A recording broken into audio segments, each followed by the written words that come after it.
चौथे दिन यूक्रेन पर रूस का जोरदार प्रहार।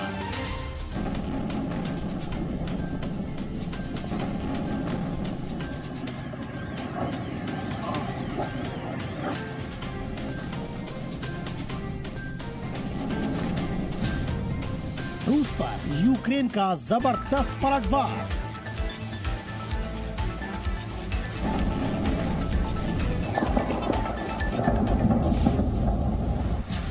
पुतिन की शांति वार्ता पर ज़ेलेंस्की की ललकार।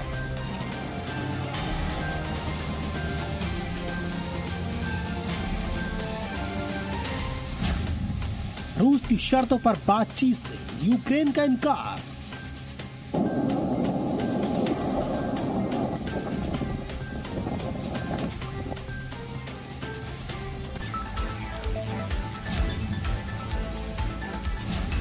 यूक्रेन के दबाव में रूस को करना पड़ा स्थान परिवर्तन।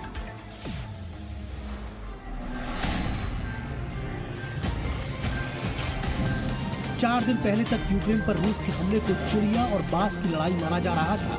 रूस के हमले से हैरान परेशान यूक्रेन बातचीत के जरिए बचाव का रास्ता ढूंढ रहा था, लेकिन चौथे दिन अचानक बाजी पलट गई और ऐसी पलटी कि जंगी तेवर दिखाने वाला रूस शांति वार्ता की पेशकश करने लगा, जबकि यूक्रेन अड़ चुका था कि वो अब बात करेगा तो अपनी पसंद की जगह और अपनी शर्तों पर। रूस ने एक दिन पहले बेलारूस की राजधानी मिन्स्क में शांति वार्ता का प्रस्ताव भेजा था। वहाँ रूस के अधिकारी यूक्रेन का इंतजार कर रहे थे, जबकि यूक्रेन इसके लिए बिल्कुल तैयार नहीं था। राष्ट्रपति ज़ेलेंस्की ने दो टूक जवाब दे दिया था कि वो रूस के साथ बेलारूस में तो कतई बात नहीं करेंगे, क्योंकि रूस की सेना को हमला करने के लिए अपनी जमीन देकर बेलारूस ने यूक्रेन से दुश्मनी निभाई थी। У кого-то такое чувство юмора, как в 1941 году. Если бы с вашей территории не было агрессивных действий, мы могли бы говорить в Минске, вашем городе. Когда вы были нейтральны, мы говорили в Минске. Мы много раз встречались. Так просто правильно, так правдиво, именно так, по-соседски разговаривать надо. यूक्रेन के तेवर देखकर रूस भी हैरान था। वो बेलारूस के बजाय किसी और देश में बात करने के लिए तैयार नहीं था। मामला अटकता दिखा तो बेलारूस के राष्ट्रपति अलेक्जेंडर लुकाशेंको ने यूक्रेन के राष्ट्रपति से बात की। उसी के बाद बीच का रास्ता निकाला गया और ज़ेलेंस्की इस बात पर राजी हो गए कि वो मिन्स्क के बजाय बेलारूस के गोमेल शहर में रूस के साथ बातचीत कर सकते हैं। रूस के सामने तन कर खड़ा होने का हौसला 4 दिन पहले तक यूक्रेन के पास नहीं था। रूस की ताकत के आगे यूक्रेन की हैसियत चिड़िया जितनी भी नहीं मानी जा रही थी। यूक्रेन के राष्ट्रपति वोलोदिमीर ज़ेलेंस्की तो हमले के पहले दिन बेबस नजर आने लगे थे।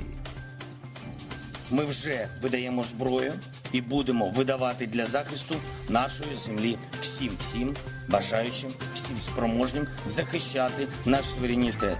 Від кожного громадянина України залежить майбутнє нашого українського народу. लेकिन चौथे दिन माहौल बदल गया था। ज़ेलेंस्की को समझ में आने लगा था कि उन्होंने पुतिन का प्लान बिगाड़ दिया है।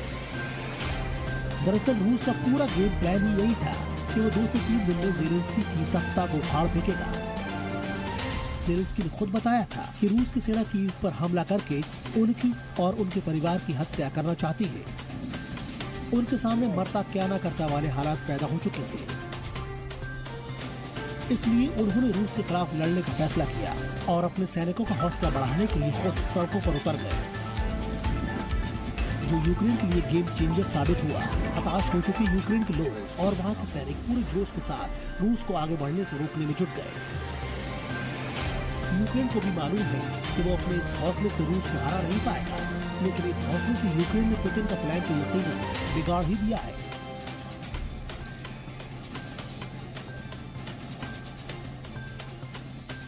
इस युद्ध की तैयारी पुतिन ने यही सोचकर की थी कि रूस की सेना जब दक्षिण में क्रीमिया, पूर्व में डोनबास और उत्तर में बेलारूस की तरफ से यूक्रेन पर एक साथ धावा बोलेगी तो 48 से 72 घंटे में यूक्रेन सरेंडर कर देगा।